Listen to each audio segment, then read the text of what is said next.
This is the Private Officer Beat Radio with Rick McCann at the microphone.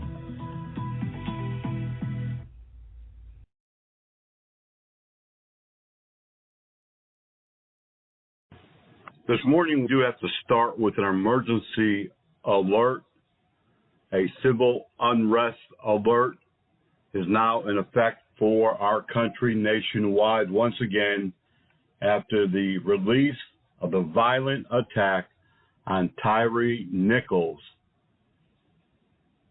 According to the alert, Memphis police stopped a suspicious vehicle for a minor traffic infraction earlier this month. The video shows that police tried to pull him out of the vehicle after he refused to cooperate. Nichols took off from police and they chased him down using tasers and physical restraint techniques, but they continued to beat upon him after he was handcuffed and taken into custody, and it led to his death. On Friday this past weekend, law enforcement in Memphis released the entire videos of that scenario, that incident, leading right up to the final death of Nichols.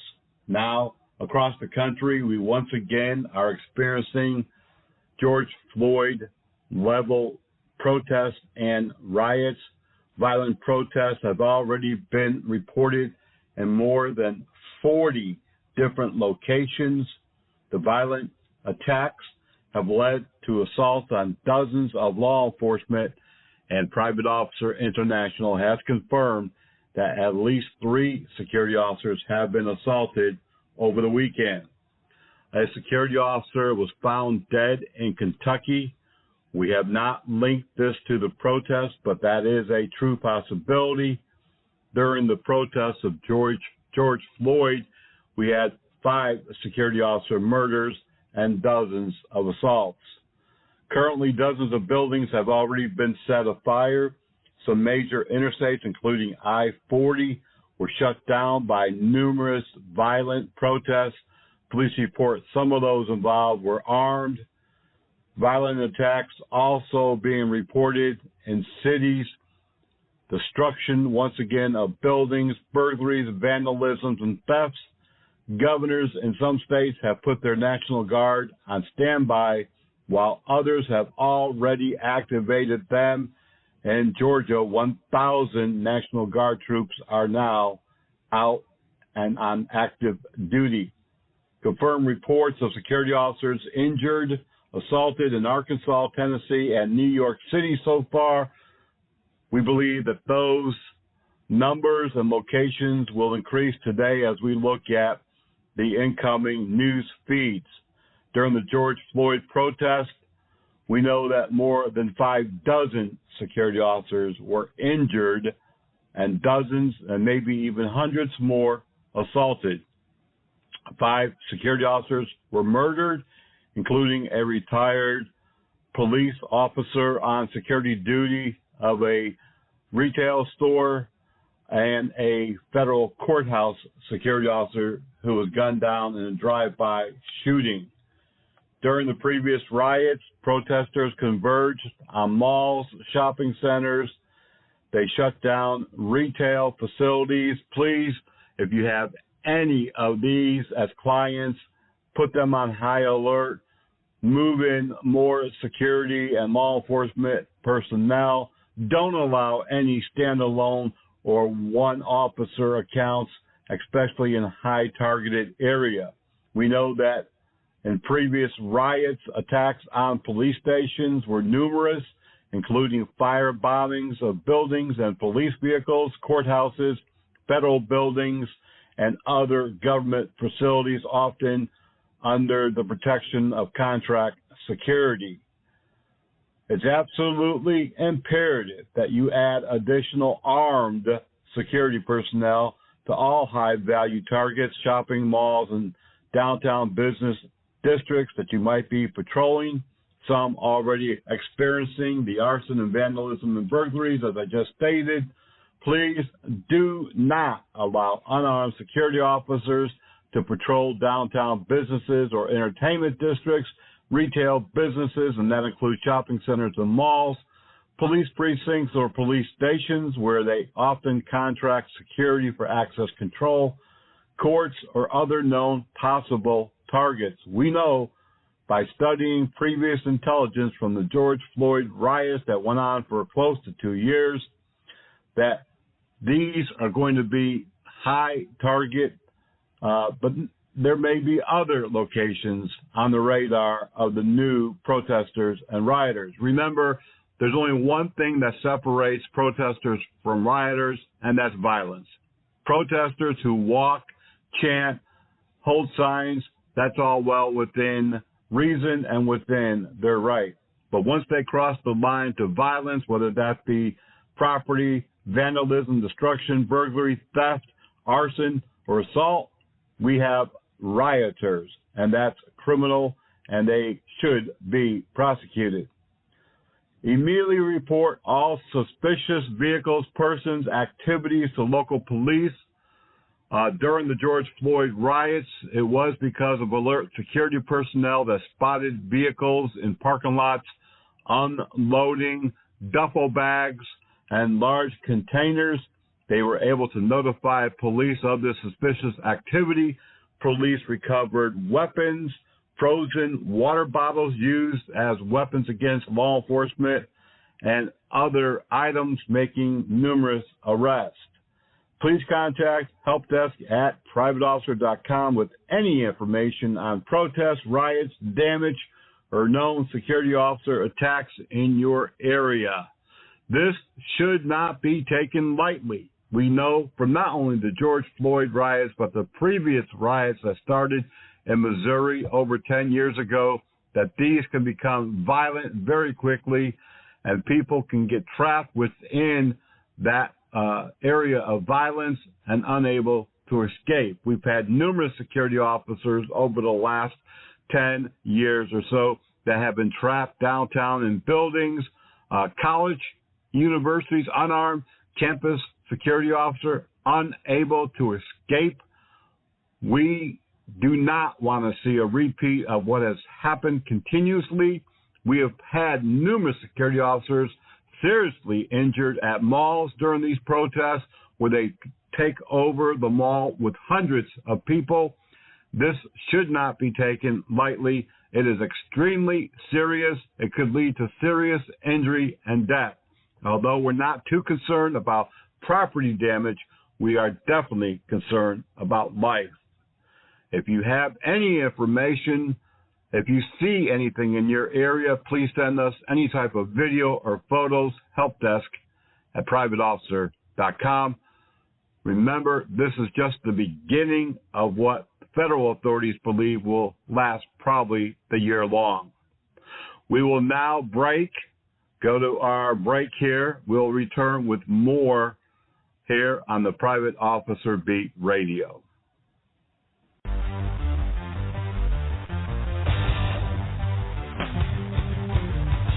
From coast to coast, cops are cracking down on seatbelt violations.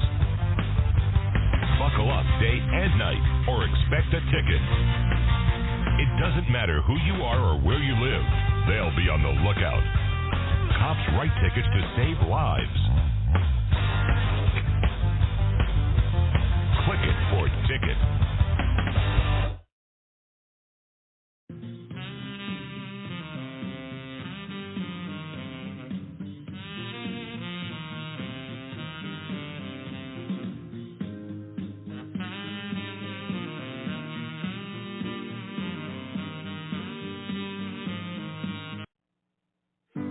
Who knows what a child will grow up to be? It's one of the coolest things about kids. The unknown, the potential, the chance to do or become whatever they can imagine. But what if something happens during childhood that stops them from reaching that potential?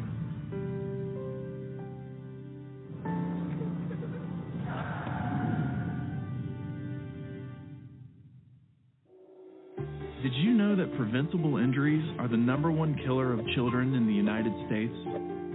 And around the world, 1 child dies from a preventable injury every 30 seconds. But the important thing to remember about preventable injuries is that they're preventable.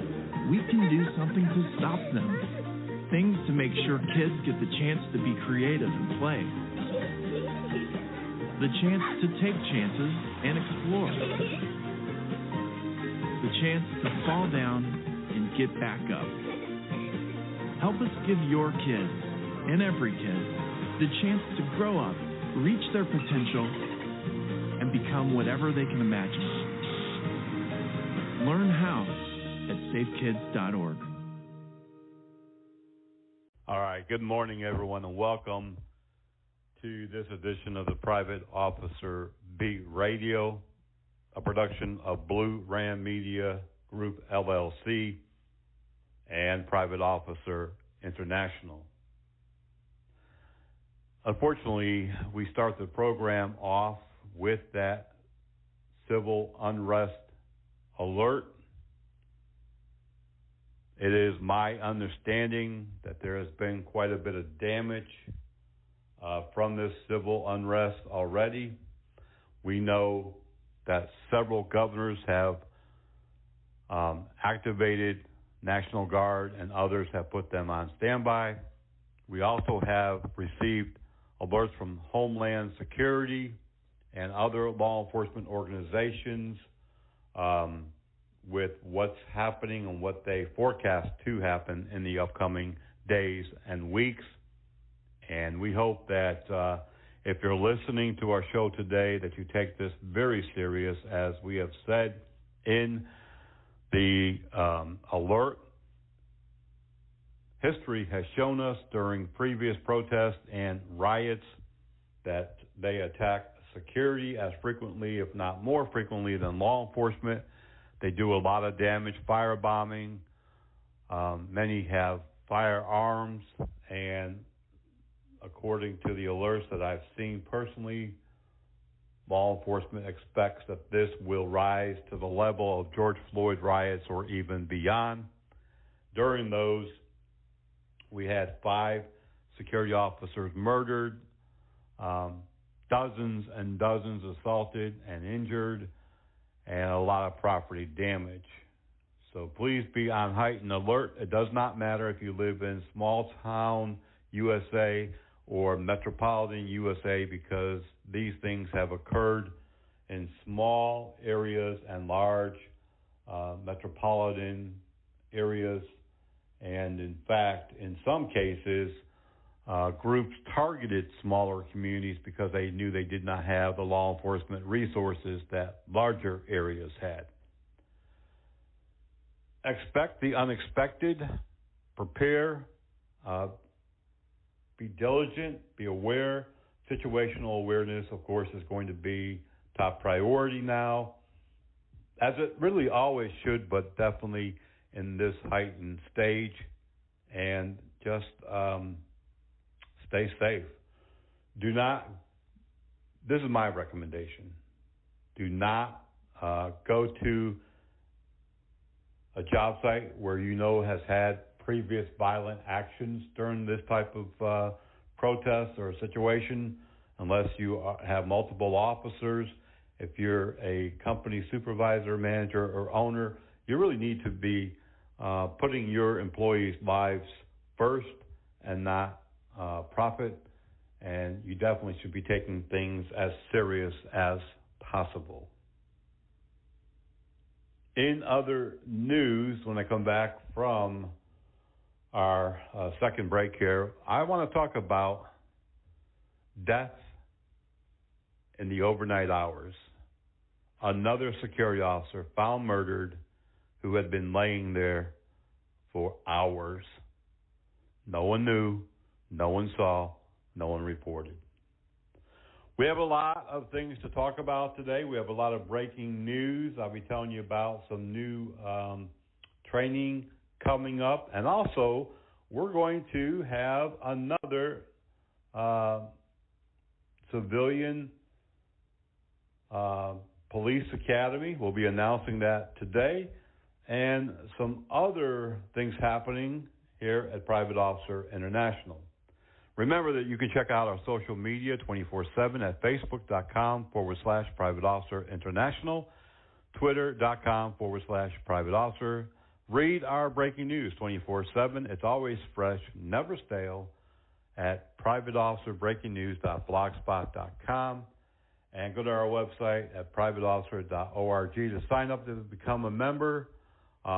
Or if you are interested in taking some of our in-person or online training, go to ARMOR, ARMOUR college.org. Right now we have openings for the new Command Staff College as well as the Private Law Enforcement Academy that is happening in March in Fairfax County, Virginia. You can read all about that on Armor College website. You're listening to the voice of the Frontline Protector, and we'll be right back. If you're not already receiving breaking news and our bi-weekly newsletter, Officer Down Reports, and discount training news in your personal or business email, then go to our website right now at privateofficer.org. privateofficer.org. A drop box will come down. Just fill out your info, and you'll be the first, one of the first, for sure, to know about what's happening in the security industry. You'll know when a security officer is killed. You'll also get these great discounts on training and equipment and so much more. privateofficer.org. And if you're not already a member of the Private Officer International Association, sign up while you're there today. Become a lifetime member for just $99, and we'll also include a free Private Officer International patch and lapel pin. Hey everyone, you're listening to the voice of the Frontline Protector right here on the Private Officer Radio Network. Now don't go away, because we are coming right back when we've got a whole lot more right here on the Private Officer Beat Radio.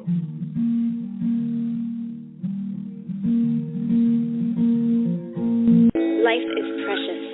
Ask any of these people. They've been given a second chance at life through organ and tissue donation.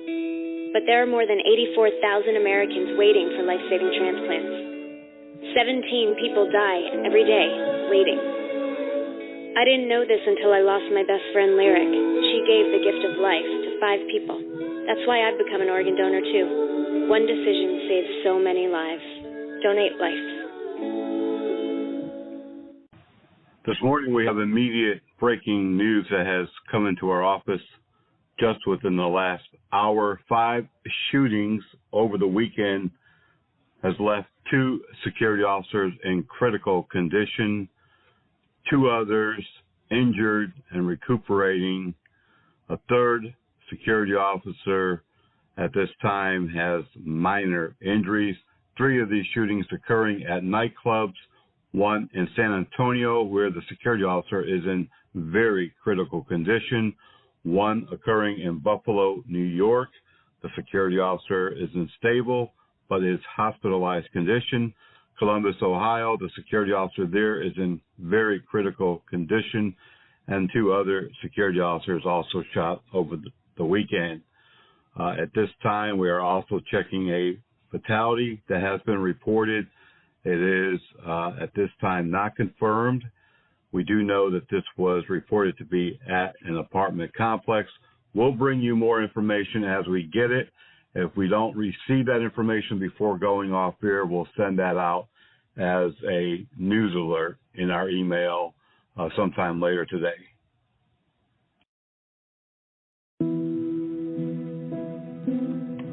Human trafficking is slavery. And it happens all over America.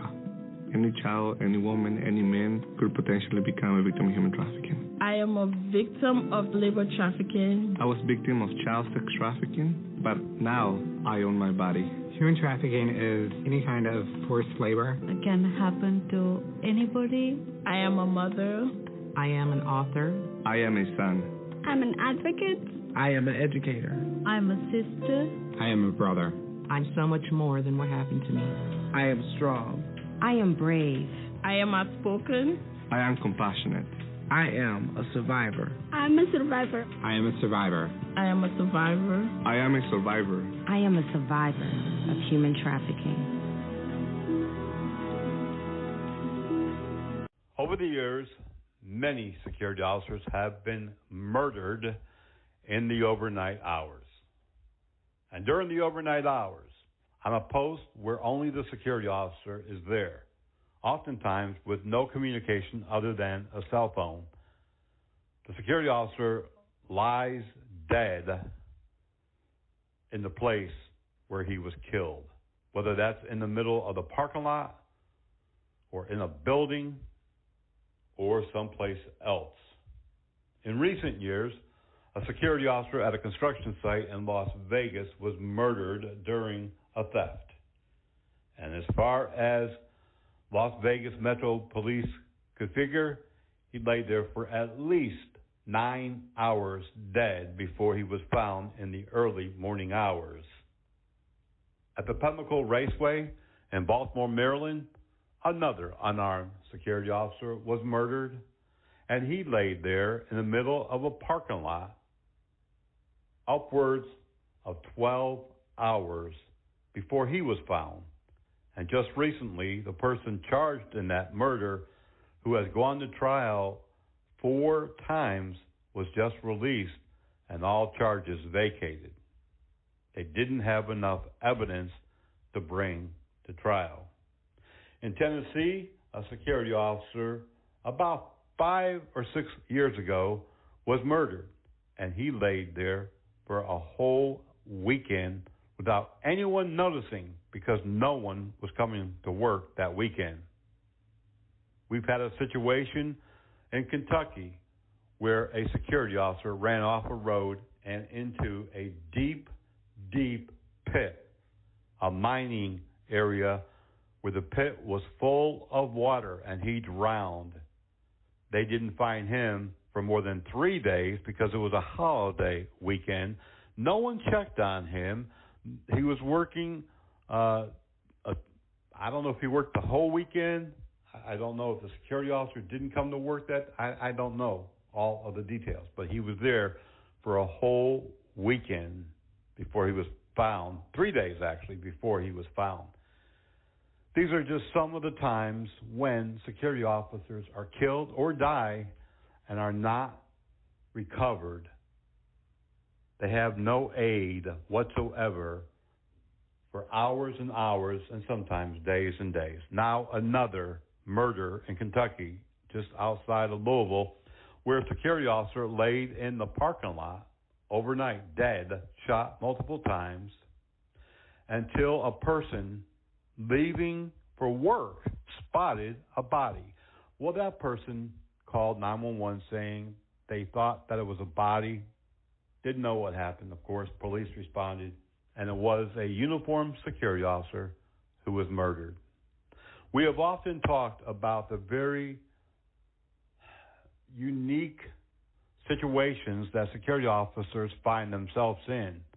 Most people don't work alone. Most people work with other employees, co-workers. You would never go into a Walmart and find one employee. Oh, you may not see a lot of employees these days on the floor, but someone's there. You would never go into a factory, even those who are mainly robotic in nature, without seeing people. And oftentimes they have two-way radios. You would never see law enforcement, fire service, or EMS responding to a call by themselves with no two-way radio, no backup, no communications, no training, no firearms, no nada. No, you wouldn't. You wouldn't see it. Why is it that here in our security industry that it continues day after day, week after week, month after month, year after year, that employers feel it's okay to put their security officers on a single-man post, a single-man assignment with no communication? Oh, well, he's got a cell phone. when you have someone shooting at you, you probably are not thinking about getting a cell phone. You're either thinking about defending yourself if you're armed or getting the heck out of there and hiding someplace. We put people out there all the time knowing that they are in harm's way and think nothing about it. We don't think twice. How many more times does this have to occur? How many more lives will be lost because employers are not thinking or they don't care? I personally have seen dozens and dozens and dozens, hundreds actually, security officer murders come through our office where they were alone and they were targets and they were victimized by their employer because they were left alone, no one checking on them. I recently had a conversation about a month or so ago with a security company, and he said, well, my security officers have two-way radios. And I said, well, that's great. Do you have a dispatch? Well, no, we don't, because they communicate back and forth. They keep in touch with each other. And I said, do they check on each other, every 15 minutes, every half hour, every hour? No, just they chit-chat back and forth. Sometimes they let the other security officers know that they're getting out to check on someone or that they've arrived for a patrol. But there's no set rules or protocols on what to do or how to do it as far as communicating. So what's the purpose of the radio? Is it being used more like a CB, like a citizens band, like the old times when we had CBs and chit-chatted driving down the road? I really don't think that we take it serious. I don't think that we fully want to admit that we are putting them out there really, there's no way to delicately say this. We're really putting them to slaughter.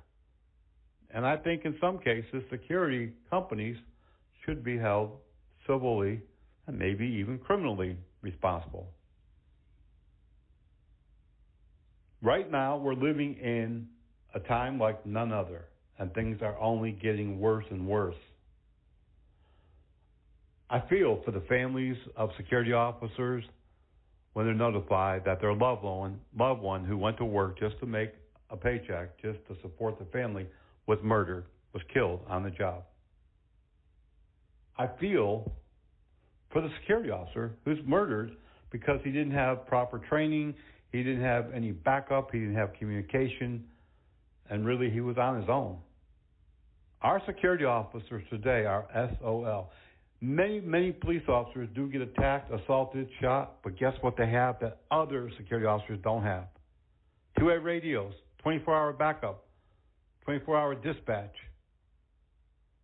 Being able to key the microphone and get help there quickly makes all the difference in the world. And yet, this is 2023, and very, very few security companies use 24-hour dispatch or two-way radio communication. What is the answer? What are we going to do? A security officer laying in the street, laying in the parking lot, laying in the building, murdered for hours and hours upon hours before being discovered, it's not right. It's not right in anybody's book. Why is it right in the book of private security? I'm getting disgusted and angrier the more that I see these situations. Helpdesk@privateofficer.com. Feel free to write. Give us your comments. How do we protect our people on the front line? At Armor College, a public safety institute, we train those who help others. Paramedics and emergency medical technicians, firefighters, police officers, law enforcement, private security, bail enforcement, and those on the front line. Check us out today at armorcollege.org. MOUR, college.org. We'll even bring the school to you. Armour College, a public safety institute. For some children, America isn't the land of promise. It's a place where every day is a struggle. Because today in America, 1 in 6 children lives below the poverty line. For these children, living in poverty means going without medicine, going without food, going without a warm home, or even a roof over your head. And that's life for nearly 13 million children of all races, all across America. Where will you draw the line and get involved? You can help these children and their families find a way out of poverty for good. And you can make a difference in more ways than you think. Will you help? Go to povertyusa.org today. Because 1 in 6 children in poverty is one too many. A message from the Catholic Campaign.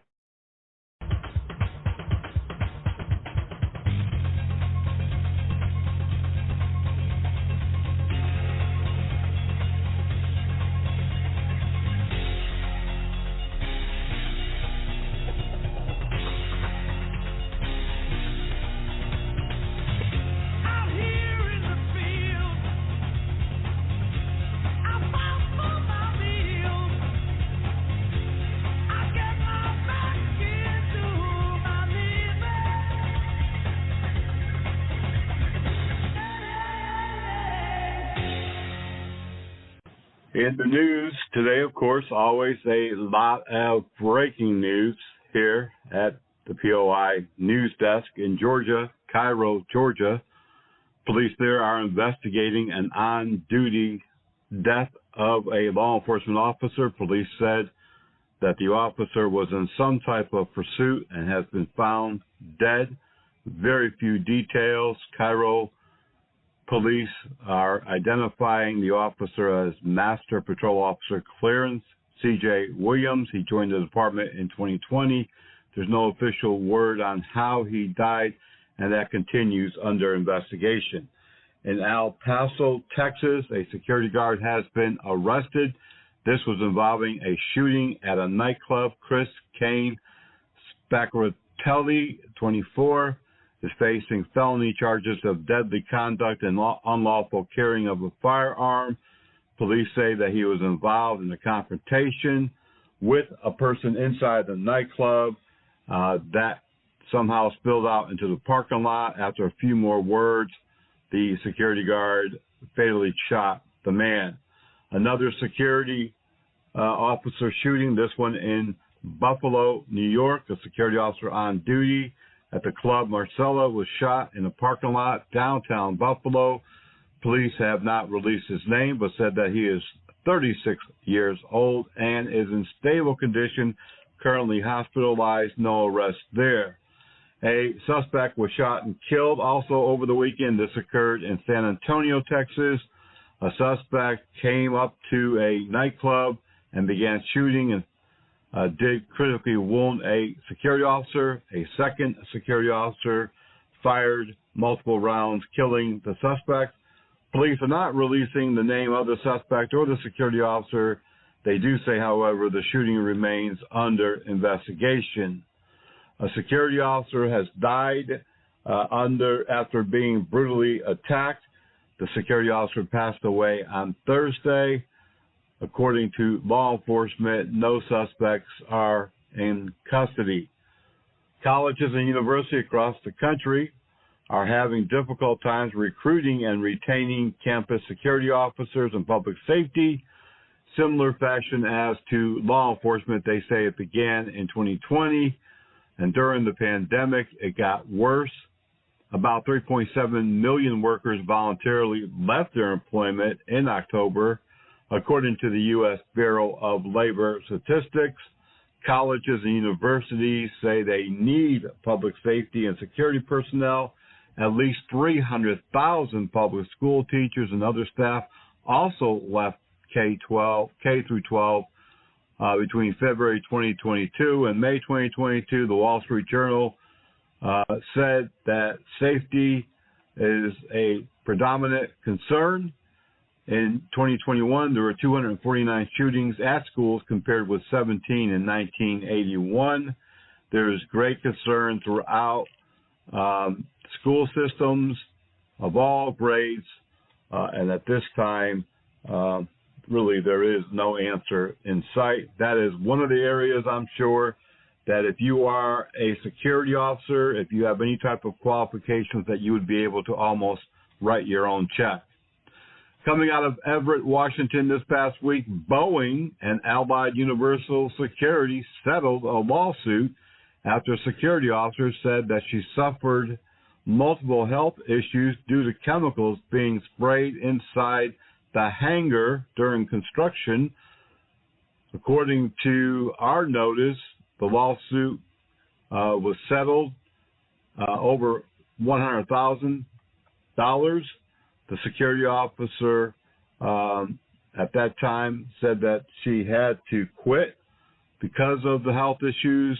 There was no protective gear. OSHA got involved, and now we have the settlement. An off-duty security officer was critically wounded in New York City. Police there say that he came to the aid of several people being robbed. The security officer's name has not been released, but he remains critical. Speaking about New York City, many neighborhoods there has opted to hire private security and off-duty police officers to slow violent crime.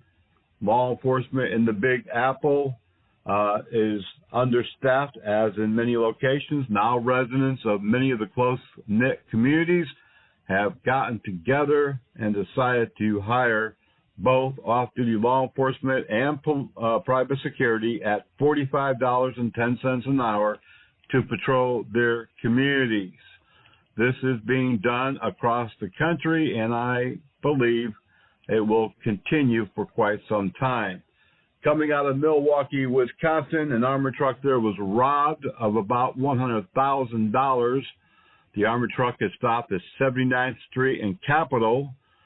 According to law enforcement, several men in bulletproof vests walked up armed and robbed the armored truck. Police do not have any suspects in custody. Right now, police are investigating a security officer for his involvement in a shooting. This occurred on duty at an apartment complex in Minneapolis. Not many details there, but we'll bring you more as we receive it.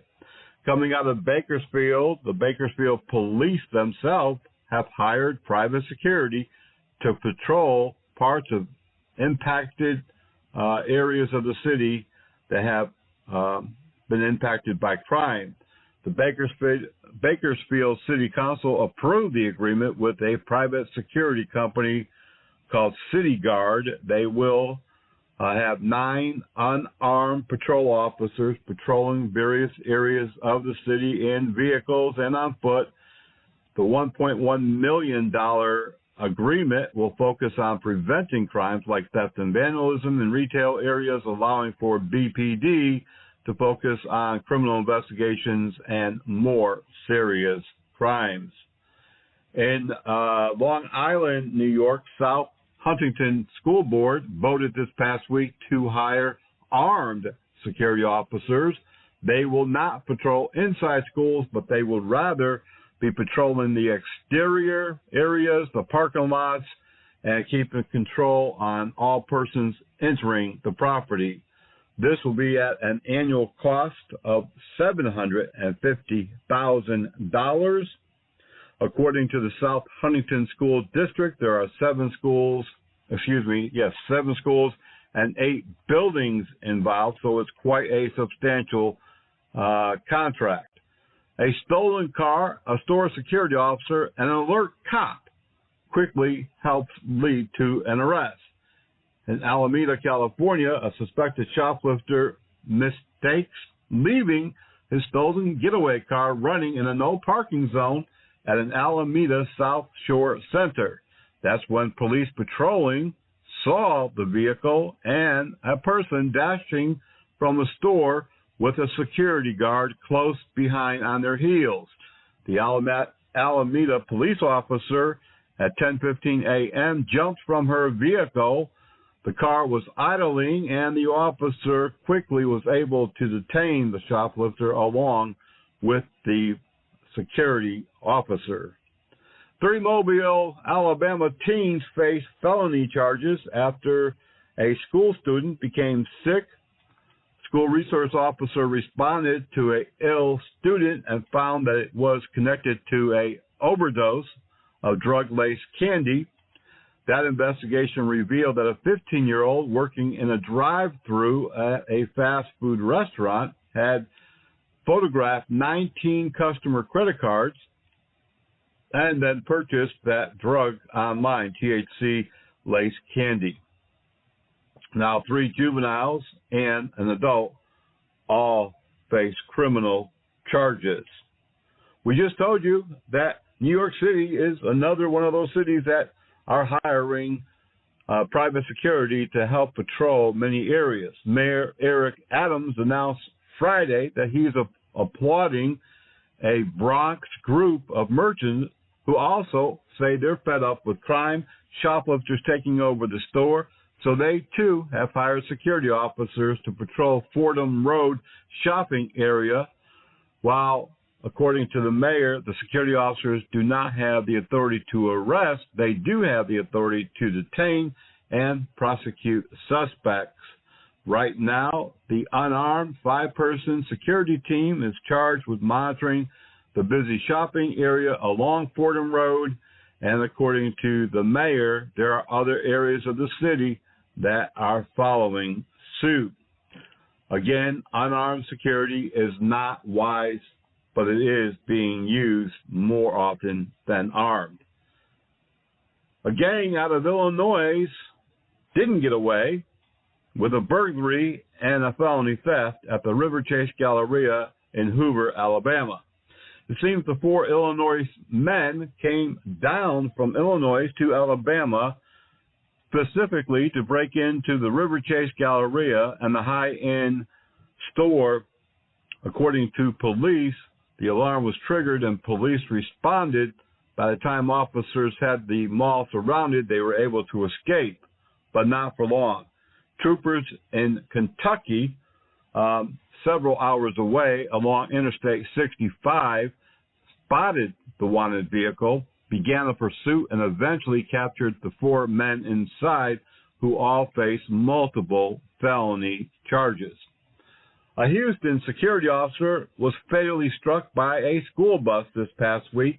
According to Houston police, a security officer at the Istanbul Event Center and Raindrop Turkish House on West Belfort Avenue was behind the bus as the bus was dropping off kids. The bus suddenly began backing up without warning, striking the security officer, whose name has not been released at this moment. In Thunder Bay, police and security officers trying to break up a disorderly crowd were assaulted and injured. This occurred at a hotel. The security officer began escorting unwanted people off the premises after a disturbance. When they began assaulting him, officers arriving on the scene were also assaulted. They all face multiple felonies. Police have also arrested another man for assaulting a security officer. This occurred in New York. Police there say that they responded to Franklin High School, where a fight had ensued. Police say a security officer was injured and had to be taken to a hospital. Also in New York, 2 other people were arrested for an altercation with a Pelham High School security officer. Village of Pelham police responded to the fight at the high school and middle school campus. According to police, an altercation occurred. When the security officer intervened, he was assaulted. Ambulances had to be called. An Ohio shoplifter with a knife has been shot by police. This happened in Macedonia, Ohio. Security attempted to stop a shoplifter at the Burlington store. Police were called. When they arrived, the suspect had a knife. A struggle ensued. The man was shot. His name has not been revealed at this time.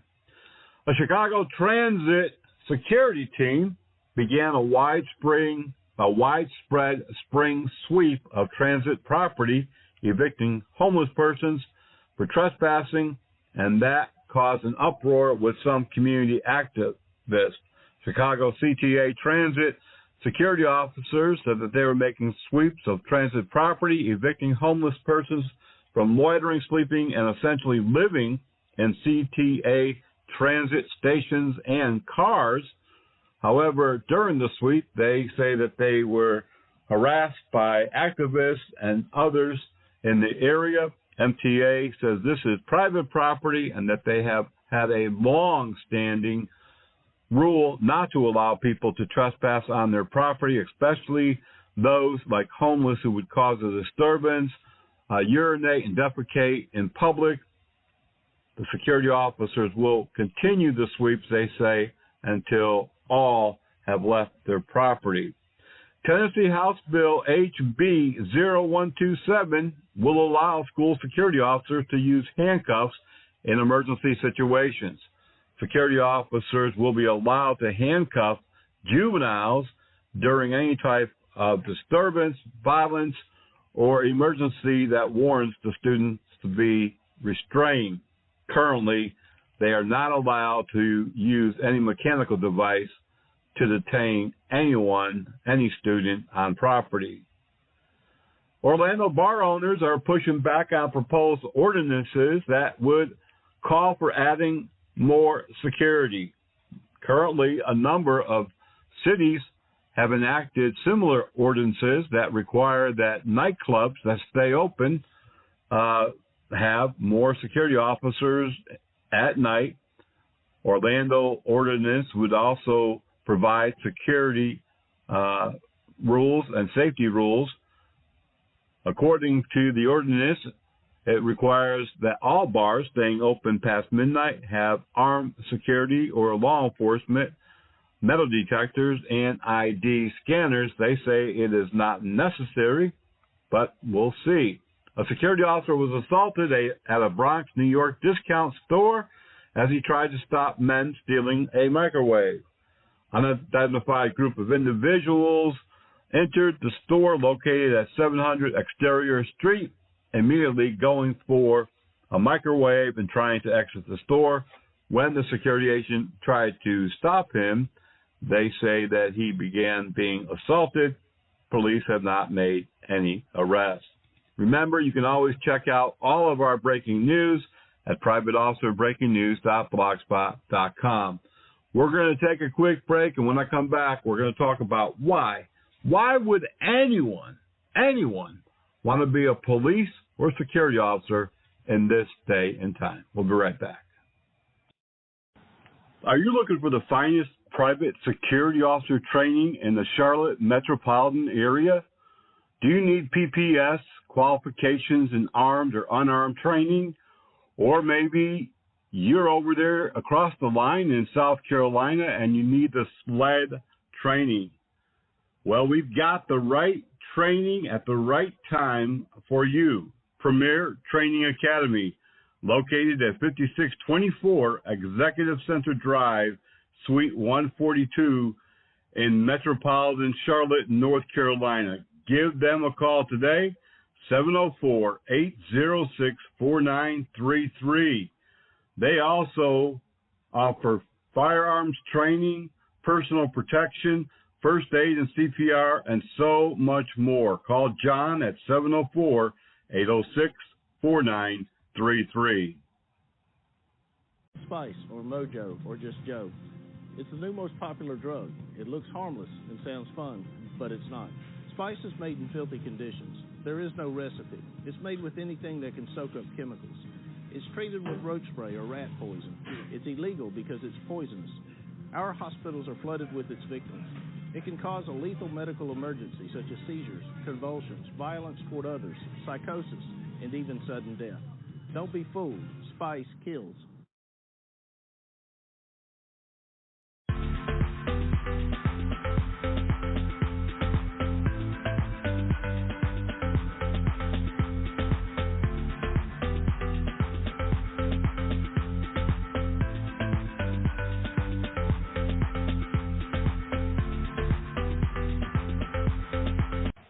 We scratch our heads almost every day and wonder, why would anyone want to be a police officer or even work in security these days? There's very little appreciation. There are many people who are against anyone wearing a badge or a uniform regardless. In recent weeks, park rangers in several cities have come under attack for no other reason than they represented authority.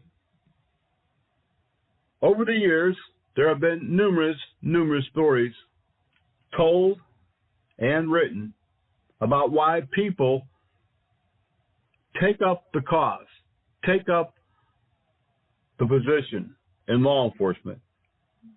A few have even given their own stories about why they became private security officers. I recently read a story. It was talking about a friend of the writer. Their son had recently graduated from the police academy and was very excited. The man asked his friend, "Why would your son want to be a police officer?" And he said, "Well, somebody's got to do it," which, of course, that's true. But why? Why would anyone want to wear a badge of any type these days or a uniform? Certainly, we need those protectors out there, whether they are public or private. But anyone who's ever worked around law enforcement, anyone who's ever worn a badge or a uniform, anyone who's ever had any type of authority, even first responders who are firefighters and EMS are experiencing over the last 5 or 6 years the same disgust as law enforcement and security. Sir Robert Peel, the father of modern policing, created the Metropolitan Police Service in London in 1829, solidifying police work as an ethical and honorable profession. And I would say the same would be for private security. It's definitely a calling, it's ethical, and it's an honorable profession. Even in this day and time when we see so much negative about law enforcement and private security. Sir Robert Peel said the goal of policing, and I would say security, is to prevent crime, not catch criminals. An effective police department has low arrest rates, he said, because their communities have low crime rates. To prevent crime, the police, and I would say security, must earn the public's respect and their support. Citizens share the responsibility of preventing crime as well. If they were volunteer members of the police force, it might help for them to understand more about policing. I have often mentioned that you should invite your client to patrol with you on one night. Learn what's happening on their property. Learn the duties and roles that your company, your security officers are providing. The police must respect the community and the principles, earn the public's support and respect. I have always taught my employees, and I have always taught others in the classroom, that you must earn respect and support. If you do this one thing and nothing else, you will have the cooperation and support of the community that you're trying to protect. Police earn, and I would say security, good reputations by enforcing the rules and the laws impartially with an even hand. When you're hiring officers, public or private, you want them to reflect and represent the community when possible. You want them to understand that they are there to serve and protect, not to rule the roost. 3 core principles. Peel and his policing commissioners established 9 policing principles that are still in use today, and I believe that these also carry over to private security. Number one, prevent crime and disorder. As an alternative to their repression by military forces and illegal punishments, we need to always remember that our job is to do everything according to the rules, the laws, being mindful and respectful. Number two, we need to recognize always that the power of the police, and I would say security, is to fulfill the functions and duties for which they've been hired for, dependent on public approval of their existence, actions, and behavior. Remember, you're working for a client. If you don't do what they want you to do, they don't approve. And if your customers, clients, staff are not happy with you, then you're probably not going to be there very long either. Number three, recognize always that to secure and maintain the respect and approval of the public means also securing the will and cooperation of the public in the task of securing observation of law. We need to have cooperation to do our job. Otherwise, we have civil unrest, as we're seeing right now across the country. Number four, we need to recognize always the extent to which the cooperation of the public can be secured, and we need to understand the necessity of the use of physical force and compulsion, and to make sure that the public understands why it was necessary. Number five, to seek and always preserve public favor. If we don't have their favor, if we don't have the favor of the client, their staff, their customers, we don't have a job. Number six, to use physical force only when the exercise of persuasion, advice, and warning is found to be insufficient to obtain public cooperation. Reasonable and minimal is the key to force. Number seven, to maintain at all times a relationship with the public that gives reality to the historic tradition that the police are the public and the public are the police. And the same holds true for private security. Number eight, to recognize always the need for strict adherence to police executive functions and to refrain from even seeming to over justify or over exclude or over take on power that you don't have. We have to be aware of everything that we do, and we have to do it in a measured manner, even if you are private security. Number nine, we need to recognize always that the test of police efficiency is the absence of crime and disorder, and not the visible evidence of police action in dealing with them. Simply put, I want you to understand that if we're doing our job correctly, we're going to have the people on our side. Not every person is going to love you, but you should be able to gain the respect from the majority. If we're doing our job, the use of force should be seldom, and when done so, it needs to be minimal.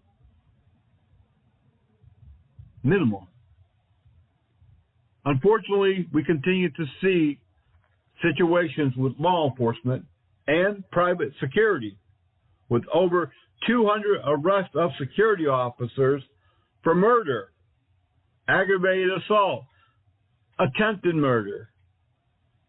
Something's not right there. We're not training. We're not supervising. Security officers and law enforcement are not understanding who they are and who they work for. Simply put, there will always be some form of crime and crime elements on every property that you go to, on every job assignment that you take. And we cannot afford to lose the trust of the public or the respect or the assistance. Last week in Utah, a police officer going to an apartment for a disturbance was fired upon by 2 people. He was all alone. He was hit multiple times. It was the civilians of the apartments who came out armed and surrounded the police officer to protect him until other officers could arrive. It was the civilians who put a tourniquet on his leg to stop the bleeding while other police and EMS could get there. And even after police arrived, it was still the civilians, a female and 2 males that were armed, that surrounded the officers and kept watch of an apartment where police believed more armed suspects were there. And every week I see news articles and videos of how civilians stopped to aid the police. And I can tell you time and time again where civilians have come to the aid of unarmed and armed security personnel. But if they don't like you, and if you're always trying to be the big guy, and you're always threatening them with enforcement of one type or the other, there's a saying in law enforcement training and security. There are several, actually.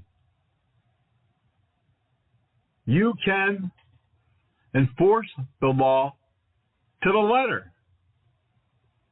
You can enforce every single rule in that apartment complex, every single city, county, and state law on the book by the letter. If it's a law, you can enforce it. Or you can enforce the law and the rules by the Spirit, which means you can understand. You can take things into consideration. Okay, well, he didn't really mean to do that. If it's a minor offense, we can go with verbal or written warnings. Have a heart. Be understanding. Be sympathetic and empathetic. And as you are seeing with law enforcement across the nation, they are doing that. Just yesterday in Georgia, outside of Atlanta, a police officer stopped behind a stranded vehicle out of gas. Another person went to a nearby gas station to get gas for that driver. Together, the police officer and that civilian put the gas into the vehicle. But it wasn't enough to get started and get on the way. So that person went back to the gas station and got more. In the meantime, the police officer pushed the vehicle about a block down the street and into the gas station. He didn't have to. He could have called a wrecker. Hey, you're blocking traffic. You're impeding traffic. That's against the law. He could have called a wrecker, cost that driver a couple $100 for what? To prove a point? No. He pushed the vehicle, and we see this all the time. Live PD, that was a great example of police really doing heroic things, life-saving measures, and just everyday simple stuff that police do. Security officers also do the same thing. That's why over the last year, I've asked all of you to send us photos, to send us videos. Show us what you're doing so we can show others. We have a large platform that we can get the news out to not only the public, but to the media, law enforcement, and many others in the community. We need to really take a look at why it is we got into the business. Do we just need a paycheck? Is it maybe a step forward into a career? Many police officers have retired and left the force, and they have gotten into private security. Some have started their own security companies. We need to look at ourselves in this day and time and understand if we're going to be in this profession, for whatever reason that you might have, you must do it honorably, you must do it even-handedly, you must do it compassionately. Please send us your emails at helpdesk@privateofficer.com, your photos, your videos. We really do want to highlight you and all the good that you do. That's going to do it for this episode of the Private Officer Beat Radio. Until the next time, y'all be safe, be blessed, and we'll see you back here on the radio.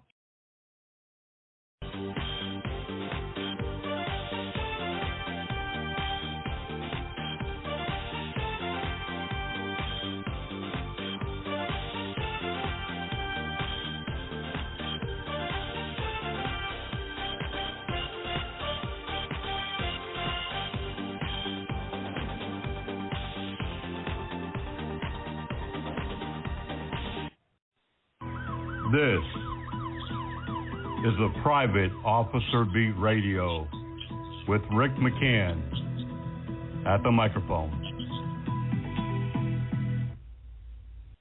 Good morning, everyone. Welcome to this edition of the Private Officer Beat Radio, a production of Blue Ram Media Group, LLC, and Private Officer International.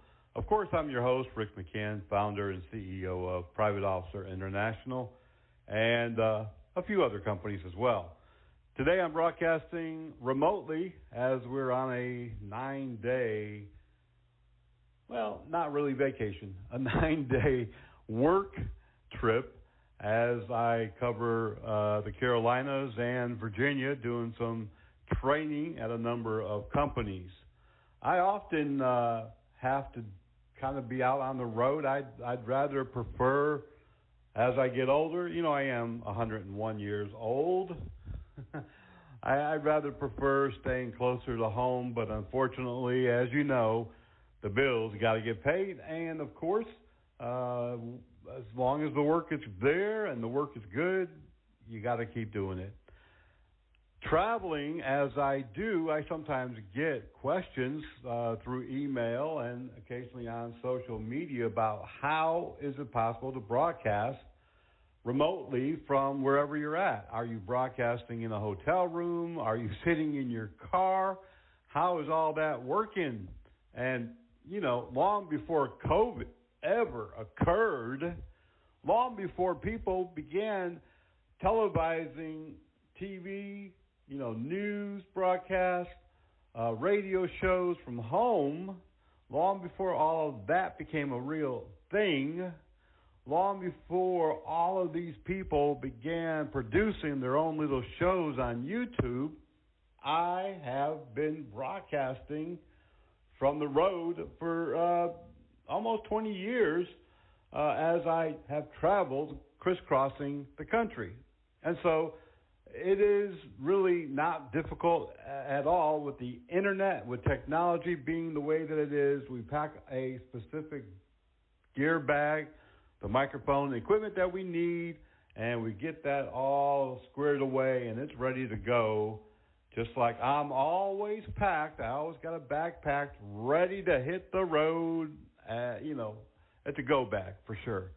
And so it's pretty easy. And with my new radio show, Coastal Alabama's Highway 98, well, we also have to sometimes remotely broadcast that as well. And again, it's become a piece of cake, and we're able to sometimes pre-record different pieces, and other times we record live 100%, and it all fits together. It all works. And if you have a radio show, a podcast, a YouTube channel, then you know exactly what I'm talking about.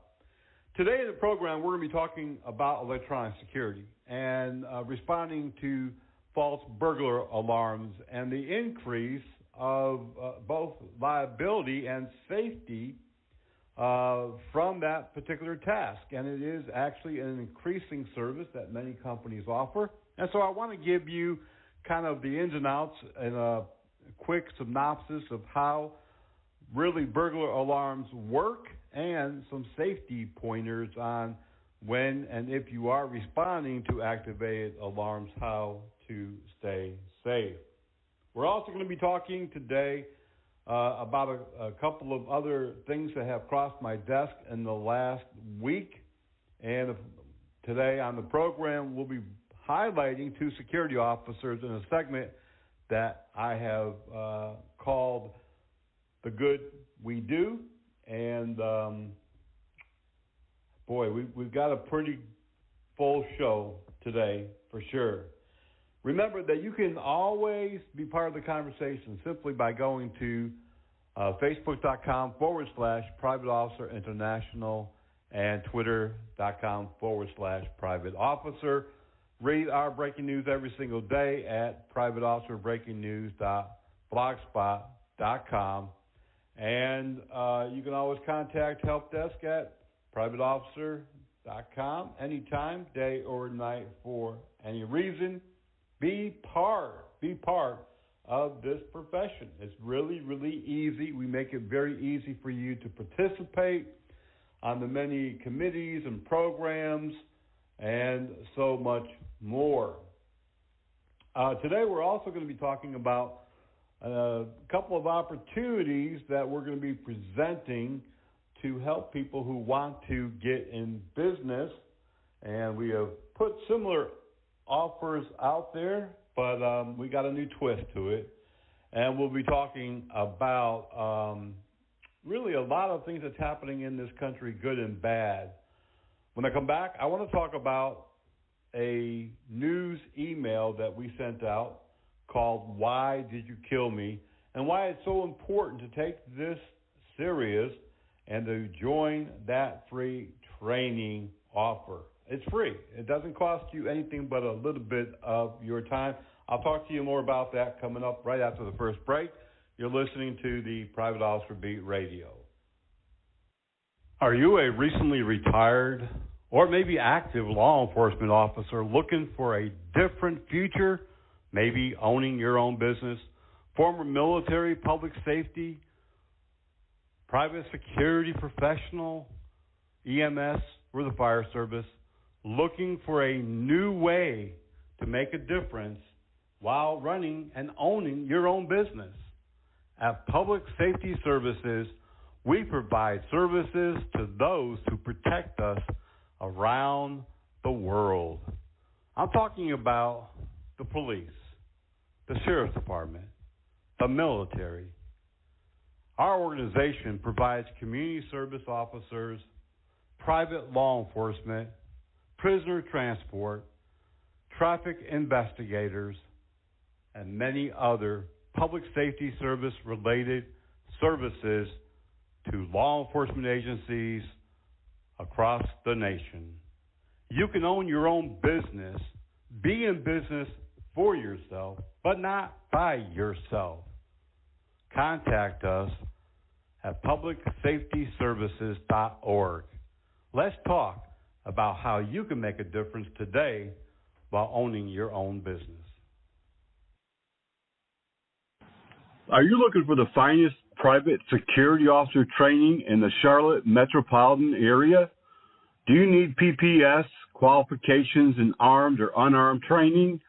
Or maybe you're over there across the line in South Carolina and you need the SLED training.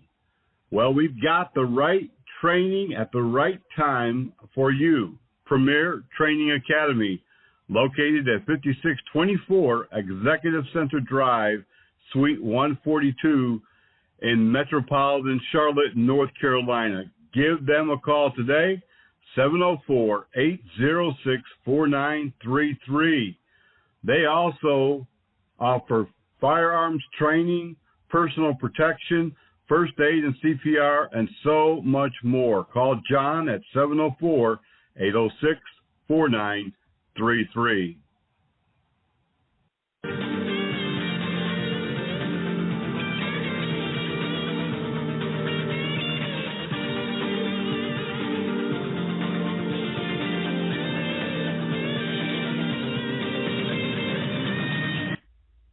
A few days ago, our office put out an invitation for you to register for a free course about the use of force. And we had a distinct title for that email, Why Did You Kill Me?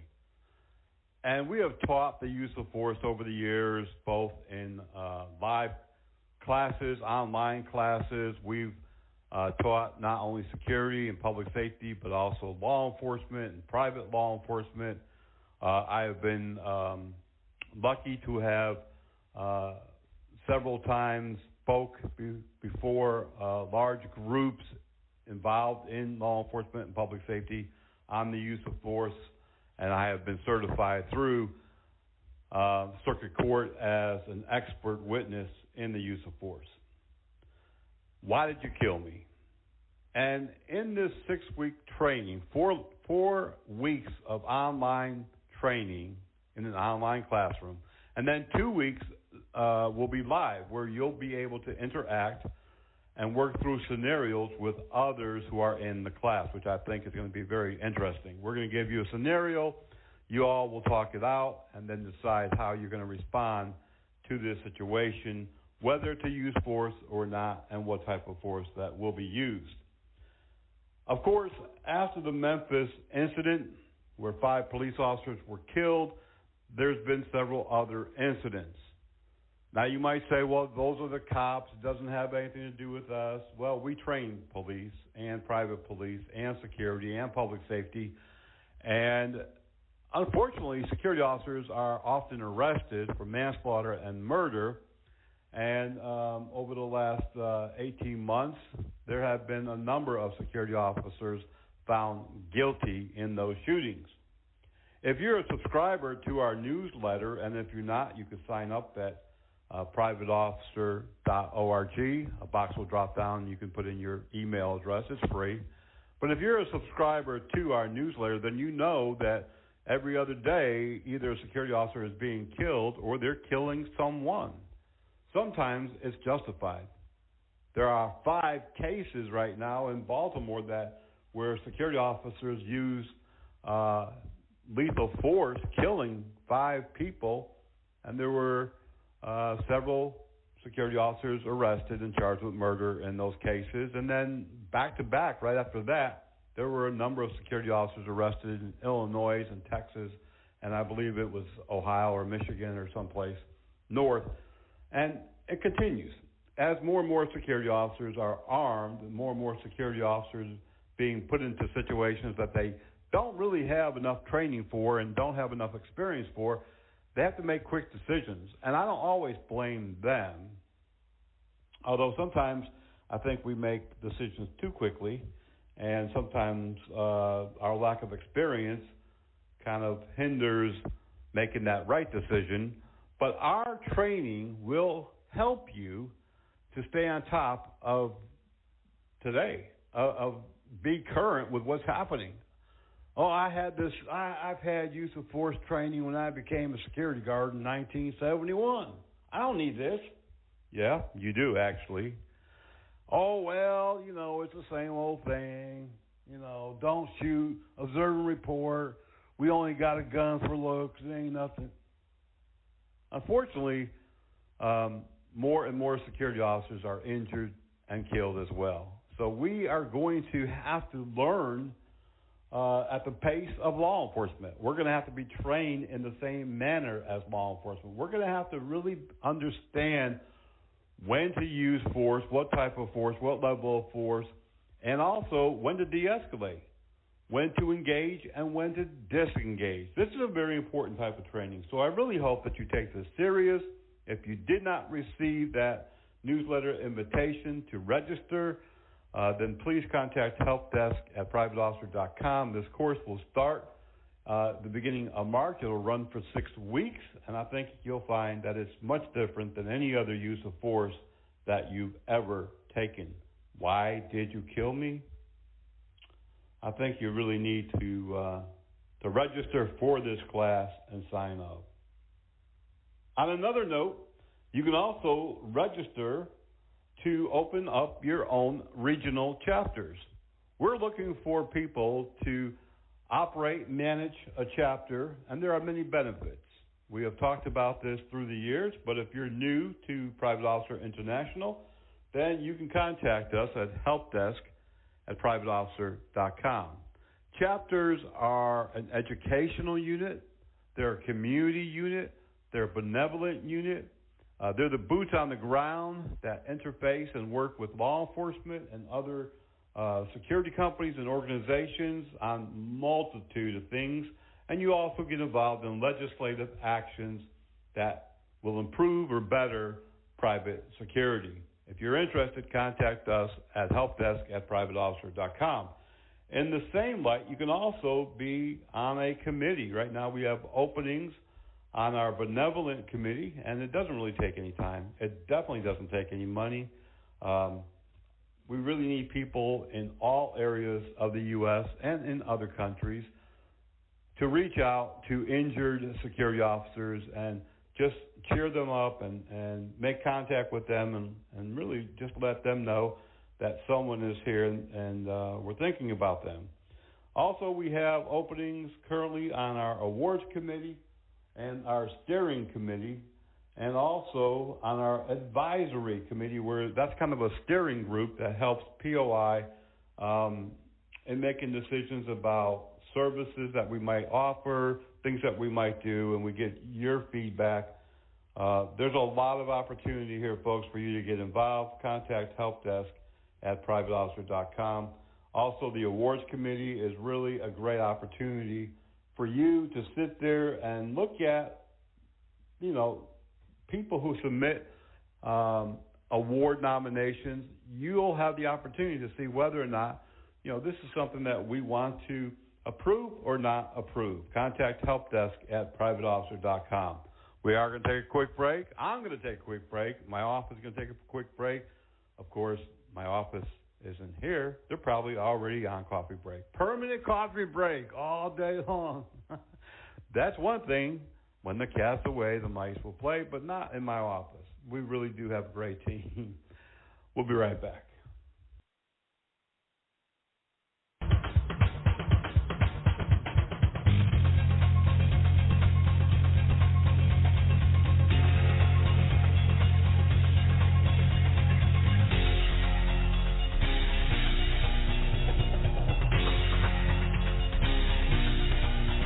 For some children, America isn't the land of promise. It's a place where every day is a struggle. Because today in America, 1 in 6 children lives below the poverty line. For these children, living in poverty means going without medicine, going without food, going without a warm home, or even a roof over your head. And that's life for nearly 13 million children of all races, all across America. Where will you draw the line and get involved?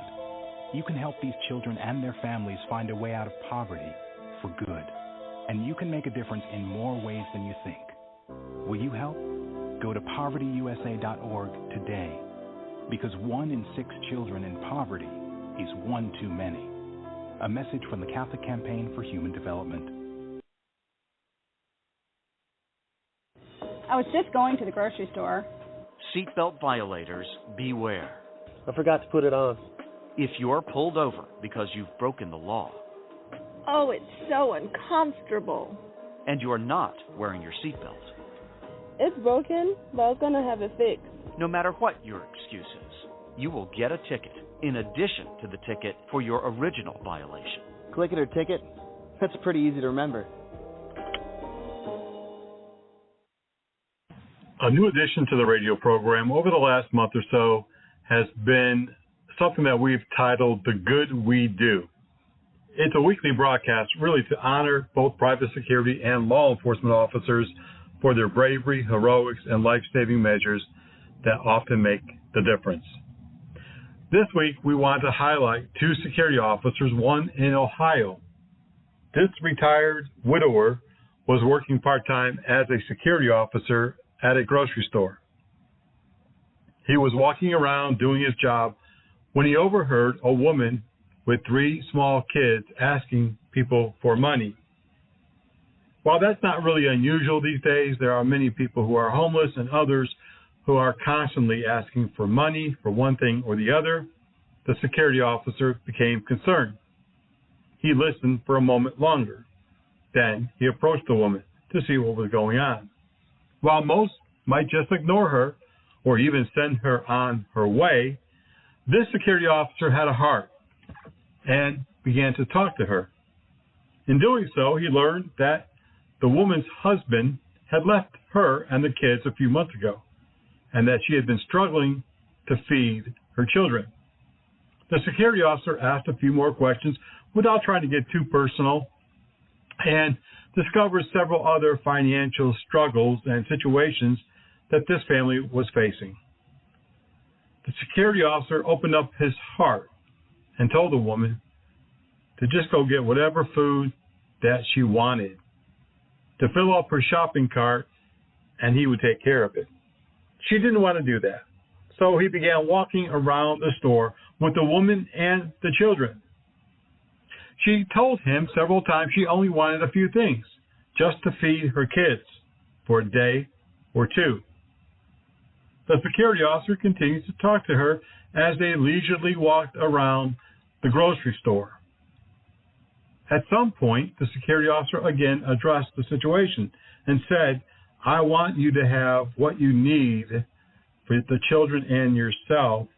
I can take care of this." The security officer then began putting numerous grocery items into her shopping cart. And when they reached the cash register, the woman, very concerned and, of course, not wanting this stranger to pay for her food, her groceries, and yet he did pull out his wallet and paid for the food. The report that we have is that he then went back to work like it was just routine, just another day, just something that happens very often and no big deal. He didn't make a big deal of it. He didn't announce himself to employees of the store. He didn't notify his supervisor what he had done, the great thing that he had just done. He didn't make any public spectacle of it whatsoever. It was actually a cashier who contacted local media to acknowledge the good work, the kind heart of this widower, retired, and probably with a very limited income himself. In Moorhead, Kentucky, a rural area of the state, you can walk down the hall of a hospital. And, of course, like most medical facilities, you're not going to hear anything except machines, beeping noises, chatter, people talking, a lot of noise pollution. Definitely not sweet songs coming from a room or from a hallway. But there's plenty of beeping and chatter going on at one hospital, but a music, the power to heal people, is also playing loudly in the background. Outside of St. Clair's healthcare, it's hard to escape cold and gray skies and weather on a cold January morning. Inside, it's warming souls. It's heartfelt music. A security officer working at the hospital for many years has a second gig. He plays music, sometimes along with his wife and family, mainly on the oncology unit, and in some other areas. And many people really appreciate the music. He plays string instruments, banjos, guitars. He sings. One patient said, "That kind of music, I think everybody, most everybody, it really gets into the bloodline. It gets in the bloodstream. You can't help but enjoy that music." From patients to nurses, even the hospital's security staff finds peace in the music. Ricky Lewis, the security officer and music maker, said he grew up with it. He said, "At first I didn't really like it, then it kind of grew on me, then I got a little bit better. Bluegrass music then began getting into his soul. They began singing at churches, blessing people." He said his father pastors a church, and they often sing as a family. Security Officer Lewis has worked at the hospital since the early 2000s. He says from time to time, his parents join him in making music in the oncology unit. For patients, doctors, nurses, visitors and family, and others who come through, all say they enjoy the heartfelt music. The good that we do. It's so easy to see all the negative. But when we can highlight the positive, we do. If you know of anyone that needs to be spotlighted, somebody who, it doesn't have to be major, someone who's made a difference, send that information to helpdesk@privateofficer.com. We're going to take a quick break. We're coming back. We got plenty of news, and we're going to be talking about electronic security in today's episode. You're listening to The Voice. My name's Melissa Kinsey, and I'm with the YMCA of Lincoln. Drowning can happen in an instant. Your kids need to be safe not only in the swimming pool, but at the lake, and even in the bathtub. So what you can do to keep your kids safe is to supervise them. Put down the phone, put down the book, and sit and watch. Sit and play. Put your swimming suit on, and make sure that your kids are always in view, and they will have a great summer.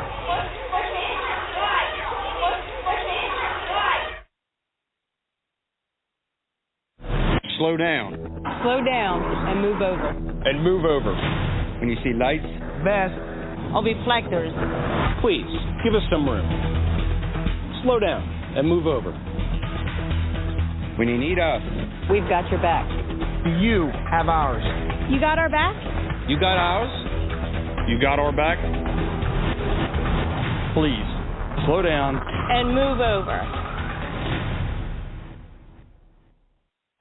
At the news desk today, of course, we have a lot of breaking news that's coming into our office, about 3,000 news sources that we monitor every day.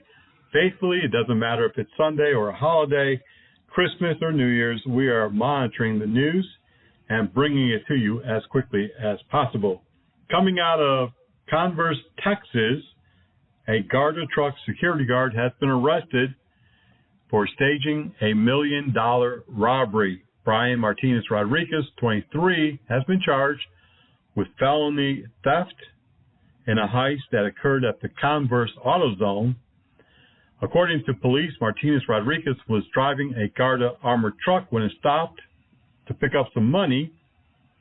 He says while his partner was inside picking up the money, 3 black males with guns hijacked his vehicle and made him drive a few blocks away, stealing more than $1.1 million.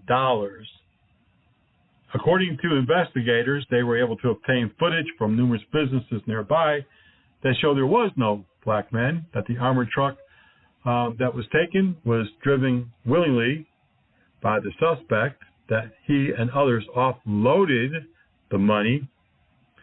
According to police, a second employee was also charged, as well as a third party. Police say that they may be making more arrests. There have been other robberies in the area. They don't believe that they are related. They are looking for other suspects. In Frederick, Maryland, 2 people were injured in a shooting at the Heritage Training and Shooting Center. This facility is in Frederick, Maryland. The person was life-flighted out and is expected to survive. This incident occurred with a long rifle, a long gun. Police and deputies are still investigating. The training center had no comment. According to police, a woman was shot after a security officer and a suspect exchanged gunfire in San Antonio, Texas. Police are still searching for the shooting suspect who opened fire Saturday night. According to police, some type of confrontation happened at a nightclub. The male suspect was escorted out, returned a short time later with a vehicle and a gun and began firing at the vehicle. The security officer did return fire and inadvertently shot a female. Police are still looking for the male suspect. A woman who displayed a gun at the Arlington Hospital the Texas Health Arlington Memorial, was fatally shot by deputies. Police said that they were notified of a woman who was armed with a gun at the Arlington Memorial Hospital. When they arrived, they located her. They told her several times to put the gun down, but she pointed it in their direction. Several deputies opened fire, and the woman was fatally wounded. A security officer in Atlanta is recuperating from his injuries. This occurred early Sunday morning when he was attacked while on foot patrol. No other information. Police are still investigating and looking for the suspect. Police also killed a man at an Omaha, Nebraska Target store. The identity of the man killed at the firing shots into the store has been released. 32-year-old Joseph Jones of Omaha. Police received a call that Jones purchased the rifle used in the incident at a Cabela's Sporting Goods 4 days earlier. For some reason, he then went into a Target store. Police said that they were dispatched to the store along with a Nebraska State Trooper. According to officials, he would not put down the rifle. Police later found 13 loaded magazines of ammunition. This is still under investigation as well. In Florida, a security officer used CPR to save a person at an apartment complex. Police and EMS arrived shortly thereafter and found that it was a drug overdose. The security officer's name was not included in the news material, but we are seeking that out, and we hope to present him with an award. A story in the Fresno, California News says that a security company known as Pacific Valley Patrol often abuses residents of shelters where they have multiple contracts. According to the news article, the company is under investigation. There are a lot of allegations, and we're just going to have to see what happens.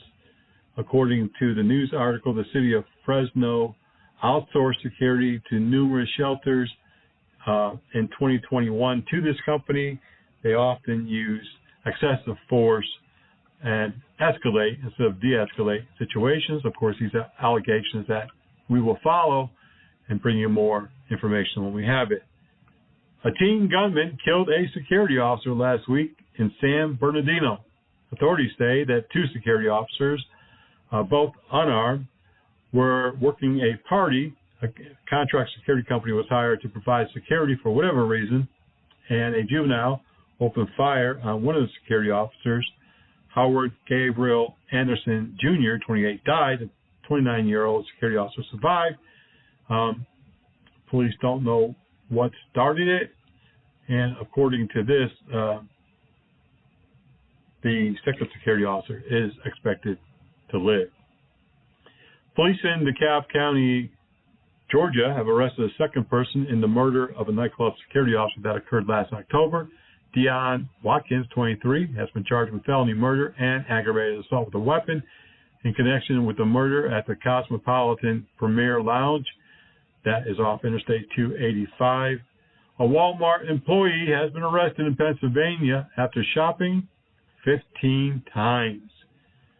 Authorities finally got information that the teenage employee had been shoplifting for months and weeks and years, not years, but for quite some time. 15 separate occasions he's been accused of stealing. He was charged and taken into custody and later released.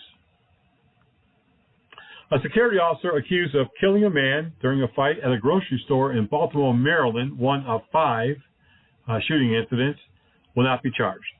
According to Baltimore City State's Attorney Ivan Bates, in a news release, he said that decision not to prosecute the security officer was made by the former State Attorney's Office, Marilyn Mosby, and that she said moving forward on this would cause unnecessary trauma to the family. According to the police report, the man came into the store with no shirt. He was asked to leave several times. A confrontation occurred, a fight, a struggle, and the security officer then shot the man after being put into a chokehold. Now, the investigation deemed this to be lawful, deadly use of force, and no further charges. Speaking of chokeholds, a Jersey Shore area school district security guard is accused of putting a student in a chokehold. According to police, the school security guard is accused of placing the boy in a chokehold after a basketball game. According to police, they were called to the school for a disturbance. The security guard put the student in a chokehold and body slammed him to the floor. When police arrived, the security guard said that he was punched in the face, and that's why he put the student into a chokehold. Officials note that the security guard is no longer working at the Jersey Shore High School. No official criminal charges have yet to be lodged. A new bill in Maine will make it legal for all teachers, security officers, to carry firearms on all school campuses in Maine. Currently, security officers cannot be armed under the current state statutes, and neither can a teacher carry a firearm, but they are looking to change that.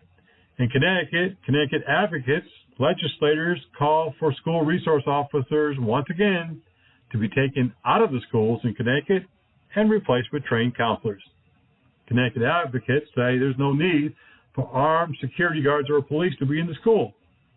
They say that it shows time and time again that there's a higher likelihood of arrests and expulsions for blacks and Latinx students, and that having police or security only continues that link between juvenile delinquency and jails. Nicole Brodus is the organizing manager at a group called Hearing Youth Voices. She says nonviolent interventions is best and should become the standard in Connecticut. There's no word on whether or not any legislation will be passed or any moves to remove them, security or police from schools will be put into place, but we will again be following this as well. A security officer at a Wegmans grocery store in Williamsport, Pennsylvania this past week was assaulted. The loss prevention agent was punched numerous times in the face as he tried to remove a man and a woman from the cafe area of the store. Isaac Sager was asked earlier to leave the property. He had been suspected of shoplifting and trespassing. He became confrontational. He is currently being held on $25,000 cash bail. According to police, a security bouncer has been indicted for allegedly slamming a man's head against a concrete floor in Madison County, Alabama. A Huntsville bouncer was indicted by Madison County grand jury on manslaughter charges after the man died. 32-year-old Charlie Dupree Harris was arrested in connection with the death of Cornelius Anderson. Authorities say a disturbance at a bar called Boomers occurred. The security officer then tried to remove the man forcefully, slammed him to the ground. The man hit his head and died a few days later. A smash and grab at a high-end jewelry store in L.A. was interrupted by an armed security officer on patrol.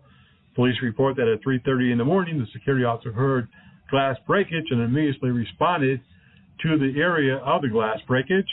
He intercepted several people robbing the jewelry store and also handbags. He was able to get some of that merchandise back. Suspects fled. Police are still investigating. In Las Vegas, school resource officers have added a new device to help them crack down on not only a crime, but a safety issue.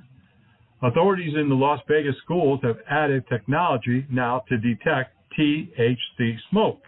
That's right. Boys smoking in the bathroom, now are smoking THC, not just cigarettes. To cut down on this increasing level of drug addiction on school grounds, schools have installed Halo Detect vaping devices. They detect vaping and THC smoke and send the alarm. Police, school resource officers, and security then can respond. The school also are surrounded by cameras. Many of the campuses have more than 180 cameras. Authorities say they hope that this will cut down on at least some of the vaping. The good that we do. Flagler County, Florida. A deputy sheriff driving home after shift noticed a vehicle driving erratically on a highway. As he was able to catch up to the vehicle, he quickly noticed that things weren't right. Flagler County Sheriff's Master Deputy Brad Stockton noticed the driver was slouched down in his seat and shaking rapidly. The deputy quickly realized the man was in a medical crisis. He was able to break the window and to administer Narcan. The man was having an overdose situation, and he was able to save that person. It's something that happens every day all across the country.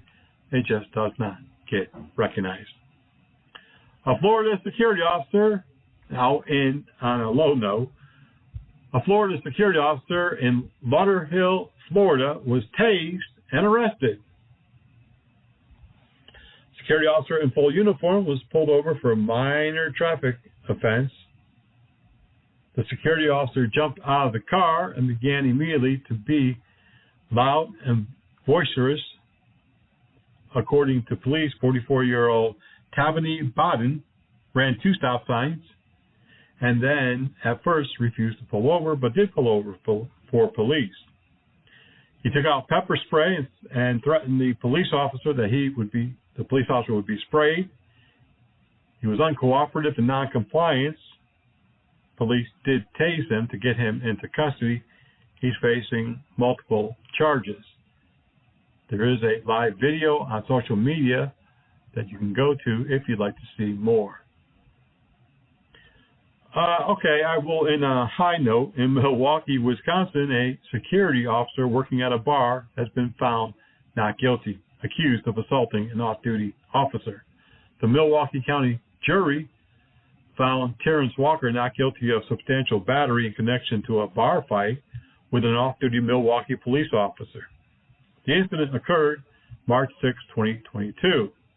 According to the criminal complaint, Walker, a security officer, was on duty when an off-duty police officer allegedly became upset when someone bought his fiancée a drink and caused a disturbance with that man. The off-duty officer told the security officer to get away from him, that he was a police officer, and a fight ensued. According to surveillance footage at the bar, detectives observed Walker grab the off-duty officer with both hands and drag him to the door. According to the video, it continued to show the security officer on top of the off-duty officer trying to hold him down. When the security officer got free, he began assaulting the other officer. According to the jury, they didn't think that the security officer had committed any crime and that he was merely defending himself. When you want to see news, go to our website at privateofficerbreakingnews.blogspot.com. You can also check out all breaking news at twitter.com/privateofficer and, of course, facebook.com/privateofficerinternational. We'll be right back. I heard about a shooting involving a 3-year-old girl over the summer. My daughter Riley is that age. There was a point when I felt that I was going to die. My parents used to always say a bullet doesn't have a name on it. Someone put a bullet in the back of my 14-year-old son's head. The gun should never be an option. We're Americans. We don't have to live like this. We can all make a difference. In the United States, 88 people die of gun violence every day. We can end gun violence.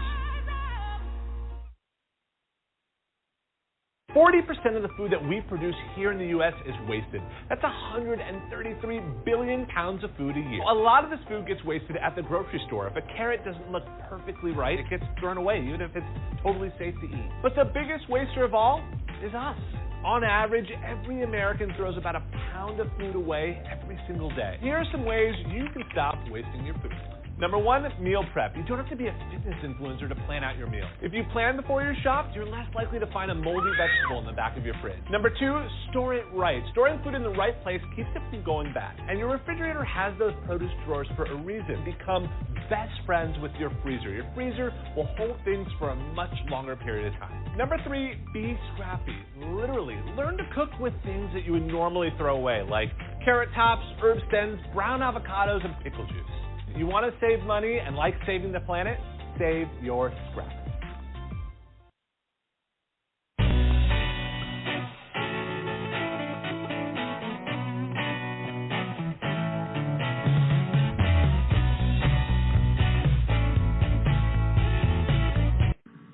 Responding to burglar alarms.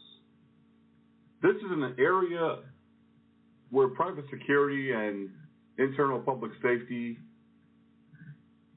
really is the front runner, the prime responder many times before law enforcement. And while this really won't cover all of the aspects of the alarms and the alarm systems, how they work, how they are constructed, and the many factors surrounding the alarm industry, we do want to cover a few key points before we go into the actual responding to the alarm. First of all, there are two separate and different categories of alarms: residential and commercial. We definitely know that residential means homes, where we live.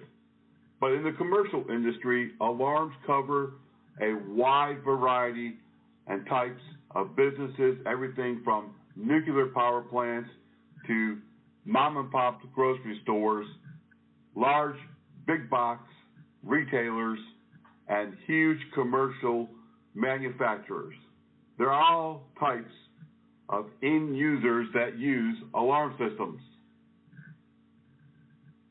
In the security world, there are two types of alarms that we respond to, known as internal and external alarms. Internal, when we're working inside of, let's say, a hospital, we could be responding to a activated alarm at an exit door. Maybe somebody has gone through a door that is only alarmed internally. It triggers the alarm at the operator's desk or operator's station, and they notify security of that activation. Internal alarms are often used really as more of a internal alert that someone is in an area, usually an employee, sometimes a customer or a non-staff member, and it really just alerts them that someone's in an area that's unauthorized. External alarms, completely different. We have all types of external alarms. We have perimeter alarms that guard our fences, our doors. We have motion sensors, oftentimes in commercial parking lots. We have a number of alarm systems in our outbuildings, our parking garages, and so on and so forth. So the response to alarms could be multiple different types of alarms within one complex. There are, generally speaking, two categories of alarms, like we just said, commercial and residential. And there are five areas or categories or types of alarms. We have the burglar alarm. We have the fire alarm. We have medical alerts. We have panic buttons or alarms. And then we have alarms that sound when equipment malfunctions. So it's really for commercial settings. Within the alarm systems themselves, they can be constructed in many ways. They can have many components, and some of those components include panic buttons, which can be worn in the pocket or around the neck. You've all seen the commercial, "Help, help, I've fallen and I can't get up." We also have motion sensors, which motion sensors send out a cone of invisible rays, and if something breaks that cone, it activates the alarm. We have glass breaks, and glass breaks are nothing more than an audible sensor. They sense decibels at the decibel level of what glass sounds like. They do not detect glass breakage itself. They only detect a decibel similar to that level of glass breakage. We also have many new technologies these days that allow us to monitor audio within the client's premises. So when an alarm is triggered, the audible speakers become live, and the monitoring station is able to monitor if there is actually somebody inside. And we also have the availability these days to monitor cameras, which is very convenient, so that when an alarm is triggered, all the internal cameras within the business can be monitored to see if it is an actual alarm. There are some jurisdictions now that will not respond to any commercial or residential non-confirmed alarms. In other words, if the alarm triggers for any reason, police officers, because of a lack of manpower, budget, just too many false alarms, have decided that unless it can be confirmed by the monitoring station, either through audible monitoring or monitoring surveillance cameras, or someone on the premise calling in and saying, yes, my home, my business has been burglarized, or we have a medical or fire emergency, then law enforcement will not respond. It's just how it is. Unfortunately, 93% of all activated alarms are false alarms. But that still leaves 7% that are true burglaries. And there are hundreds and thousands of more that are true medical emergencies and fires. So we need to treat every alarm activation as if it was an actual burglary, an actual emergency. And there's another reason for that, and we'll get into that in just a moment. I want to talk a moment about burglar alarms and fire alarms. First of all, burglar alarms in and of themselves do not detect burglars. Alarm systems are on what's called a closed circuit. The electrical circuit that all components are hooked up to, which then goes into the control box, is on a closed electrical circuit.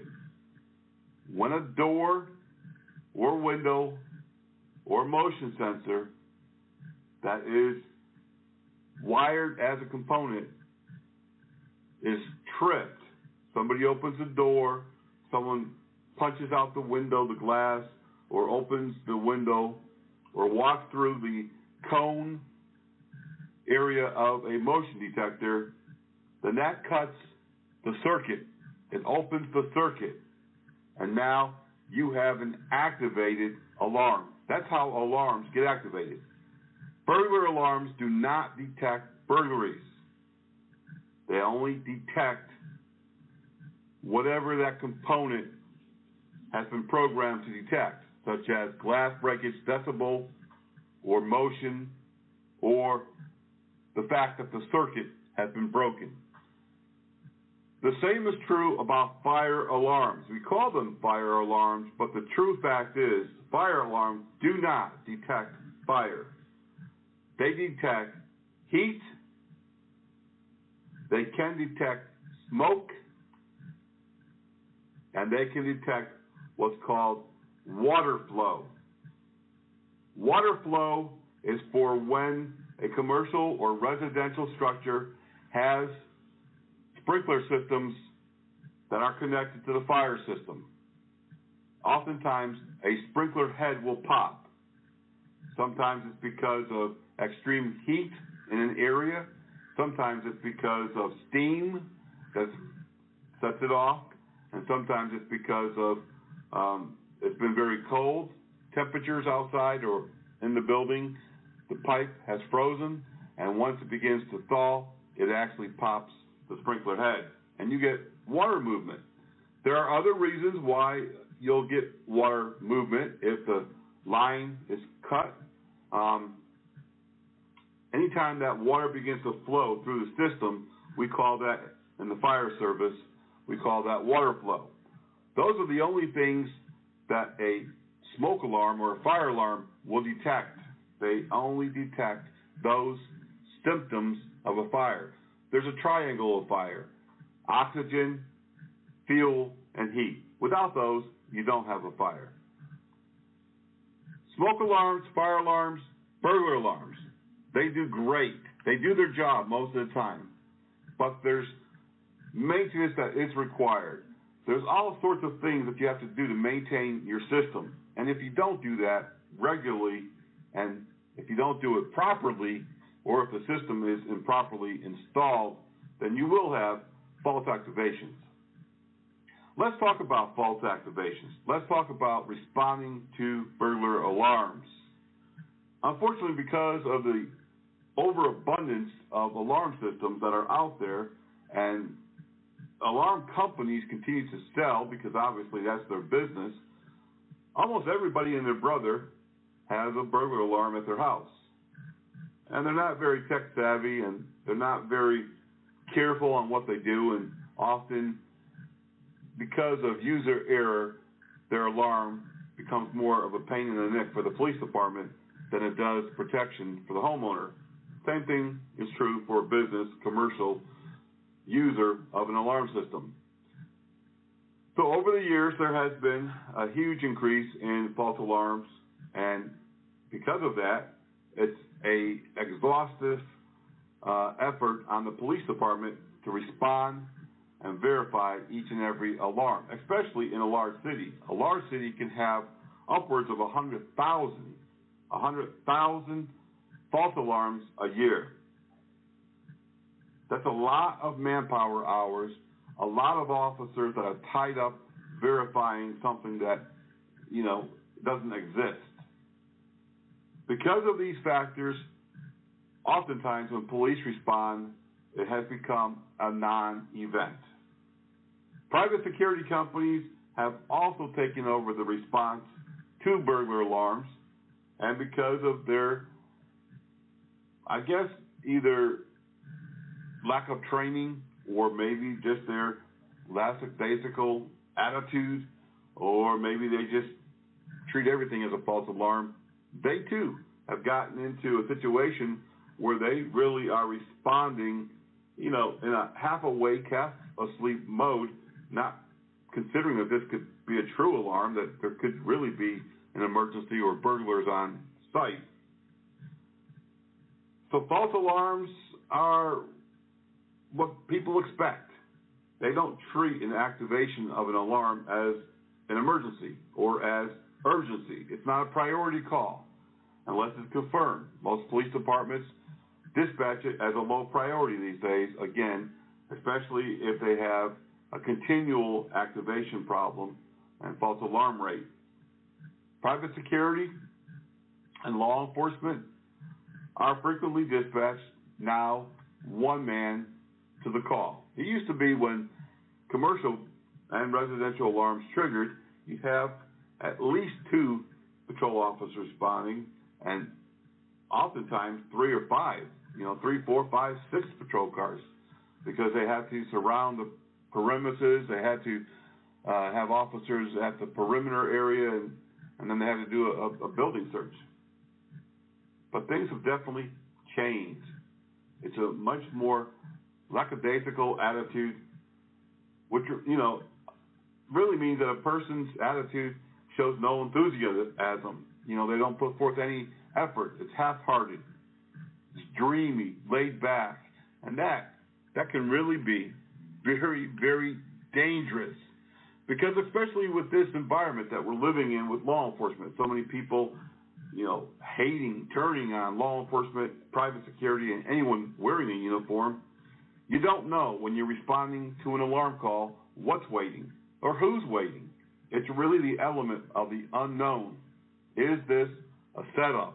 Is this an ambush? We don't know. And if we're responding to an activation like it's no big deal, like it's not the real thing, then we're not prepared, and our guard is down, and anything and everything could happen.